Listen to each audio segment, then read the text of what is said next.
We're back with some Pokemon Mech Armors, so let's bring these illustrations to life. Back from where are you? You're just in time to check out the awesome Mech Armor I've just built. Still based on one of those Pokemon things from your dimension. Yeah, that's it, from your dimension. Which one was it again? It's hard to keep track. Though, since there's likely hundreds and hundreds of dimensions, I'm not sure it's too big a deal keeping track of who's from where and whatnot. But I can get a whole host of strange and wacky ideas out there. And build some awfully awesome Mech Armors from it. Yeah, that's cool. But any more encounters with Benny Sharp? You know, that other Mech Armor guy you met in that weird scrap heap dimension? Had to admit, I'm kind of curious what he meant by that gopher comment. Benny Sharp. All I've heard is sharp this, sharp that. You'd think people reckon he's the best darn Mech Armor this side of the Mollyverse. But let me remind you why Nexum here is the best darn Mech Armor there is out there. For one, I don't deal with those fancy smancy Mech Armors like him. Everything you get is a Nexum original, built from scrap parts. Do you know how much skill it takes to take a piece of scrap and turn it into an awesome Mech Armor? Sometimes I have to, well, you know, improvise. And how I give them the cool abilities with tech that no one else knows how it works, that I find, have to repair, fix, or make do with. I reckon I'm the best Mech Armor there is. But it's like one of those things, well, it's like seeing an advert. Once you meet someone once or you see something once, everywhere you go it pops up. Benny this, Benny that, Benny, all about Benny Sharp. I mean, I never heard of the guy before the encounter, and now he's everywhere. Anyway, one thing that I will show you is Mech Armor that I'm quite proud of. This Mech Armor will show you I'm the best inventor out there. Introducing the one and only Kinetic Yield Overflow Giga Ripple Exosuit, or Kyogre for short. Wait, what? You mean you create a Mech Armor based on the legendary Pokemon, the primal one, Kyogre? Well, I was contacted a while back by a gal who wanted a Mech Armor to give the ability to fight against her enemy who could use lava and fire-based attacks in this insane armor he had. The guy was a little bit of a villain in her hometown, and she wanted to turn the tables on his reign of terror. I didn't have the heart to tell her. The guy sounded familiar. I did kind of make the armor he was using to cause terror in her hometown. The shady guy. It's not my place to find out background checks or know that. I felt for the gal. Not enough to give her a discount. I mean, she wanted an armor to deal with the abilities in this guy's Mech Armor. It had a hidden primal feature, changing its colour and making it more powerful. So, I took the Pokemon Kyogre, gave the armour similar primal abilities to this fella's. In its normal state, the armour was a dark blue in colour, with a red pattern on it and some grey-white sections down the body. It had what looked like wings with claws on its back, 4 trailing elements that could be used to travel fast in the water. Speaking of water, it uses water-based attacks. Some freaky powerful ones at that. Hold up. You create a Mech Armor for villains? What, so you don't care what your armor's used for? Well, it's not quite black and white as that kid. I knew he was shady and a little bit of an oddball. But he paid in cash up front, and it's not like I go out and find people and say, hey, do you want a Mech Armor? Well, I have done on occasion, but I travel around dimensions from time to time. Sometimes I've got to scrap up a little bit of cash, you know what I mean? But chances are they won't be visiting this dimension. Well, most of them won't. So, this primal feature, want to hear about it? Okay. Sure, how did you get the armor to have a primal feature to change and become more powerful than whatever this base form thing was? Well, it's thanks to these orbs that I found. One red and one blue. Do you want the red pill or the blue pill? They could control the elements of fire and water. The shady guy wanted something with firepower, so I used the red fiery orb. Not many customers wanted something water-based that could compete with a fiery type of armor I made to this kind of degree. So I kept that one in storage. Turns out the orbs use some kind of nanotech, adapt the metal of the armor and change its shape when activated. And the output from the orbs skyrocket. I mean, these things go through the roof. They pull out enough energy to be classed as a mini supernova. Thankfully, these orbs seem to be self-repairing and have an almost completely indestructible nature to them. She seemed super happy with her new Mech Armor, and off she went to battle the guy in her hometown. I wonder how she got on.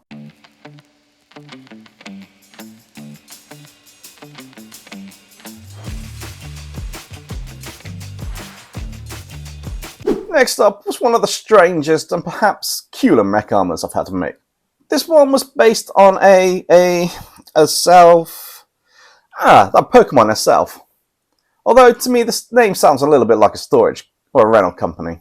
Anyway, this little beauty of an armor was one of the more sleeker and streamlined armors I've created. A fine bit of craftsmanship, if I do tell you myself. But don't let that small frame fool you.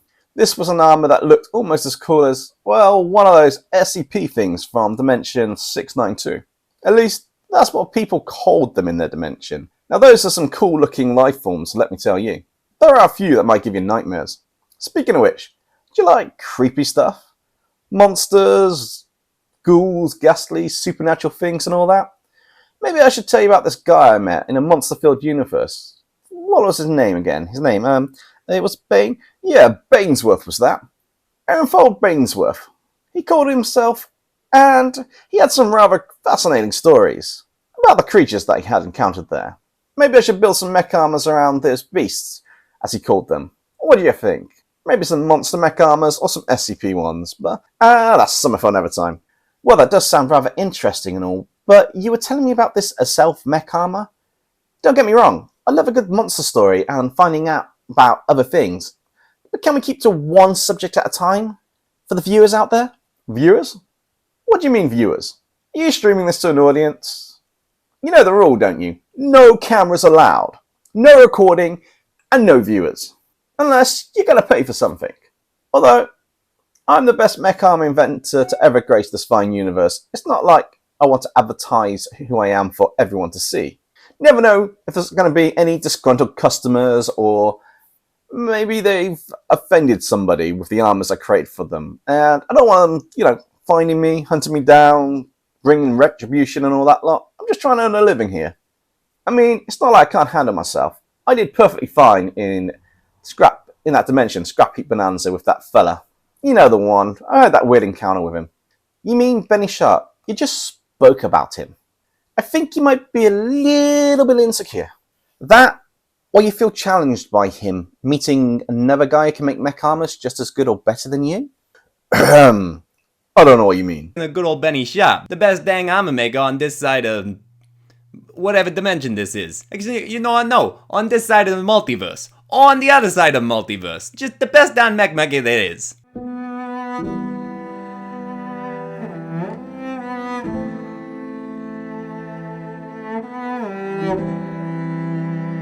Anyway, about this Azelf Pokemon mech armor. Let's continue, shall we? This armor could fly, defy gravity due to some hover devices I installed. There was a red gem on its head, and it had two other red gems on these long whip-like tail bits that came out from its back. Those gems were power gems. They could charge those tail whip things with energy and basically give a shock to anybody who comes into contact with them. It was a fast and agile suit, perfect for the kid who bought it. Seriously, I say kid, this guy must have been late 20s, and it's quite small in stature. Saying that, I saw a clip of him on the news, using his arm to stop some criminals that were robbing some kind of black ooze from a research lab. Did you just say black ooze? Like a living black ooze? Closest thing in my dimension is a... Wait, it can't be, can it? Don't tell me you have a symbiote in your dimension. Although, that would make sense. Well, why not? Symbiotes can't just be in my dimension, can they? What the heck are you on about? What's a symbiote? And how am I meant to know what the black ooze was? All they said was it came from space, from a shuttle mission. Needless to say, the criminals were caught very easily, with little effort, and this kid looked good in a Nexum original mech armor.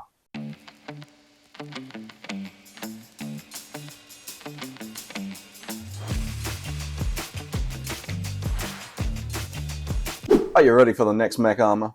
This one was huge, and I mean huge.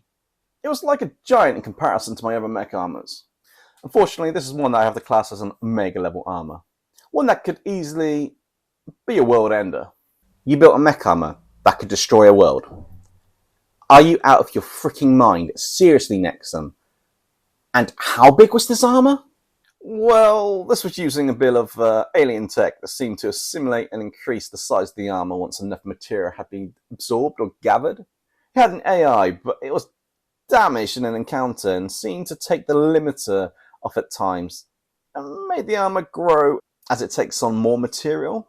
Ironically, the wear of the armor actually grows with the suit, and when the suit is taken off, they return back to their original size, with what appear to be zero physical side effects.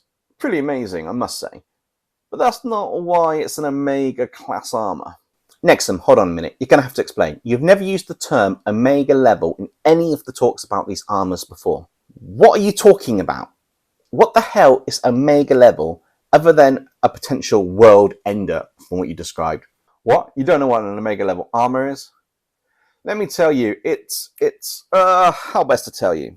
Oh yeah, I know. So you know how most countries in your dimension have a nuclear deterrent? Well, this armor would make that look like a child with a pea shooter.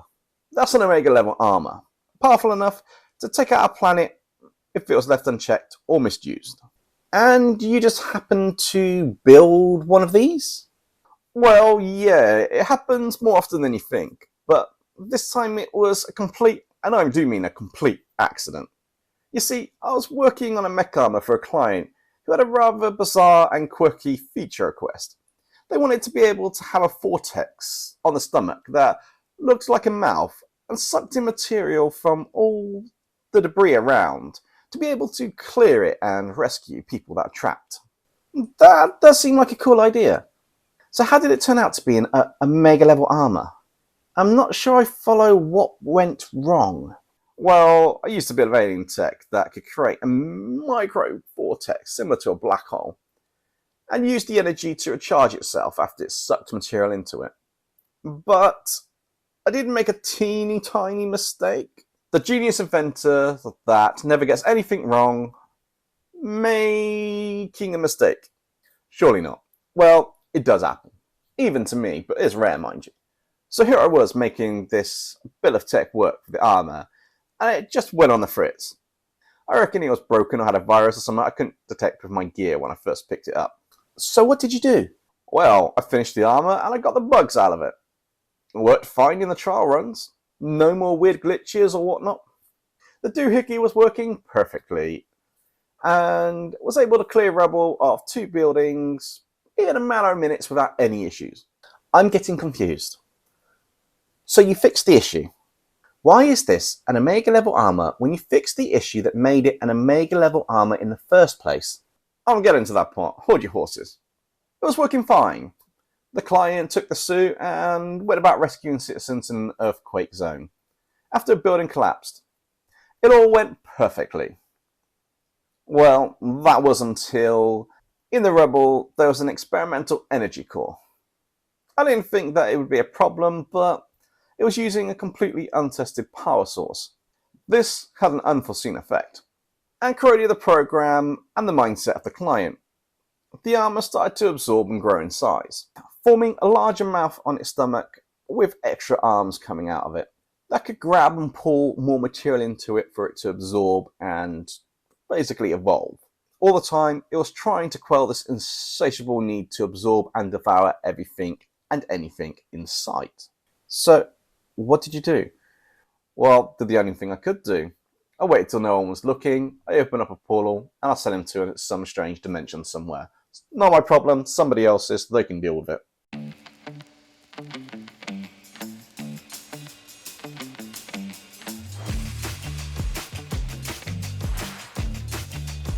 Monday is the deadline for submissions for this month's community redraw, so get them in while you still can. What did you guys think of today's episode? Did you enjoy our Pokemon Mech Armors from Nexum? Which one was your favourite? Let me know in the comments below. If you like this episode, why not check out some of the other Mech Armor episodes I've got on the channel?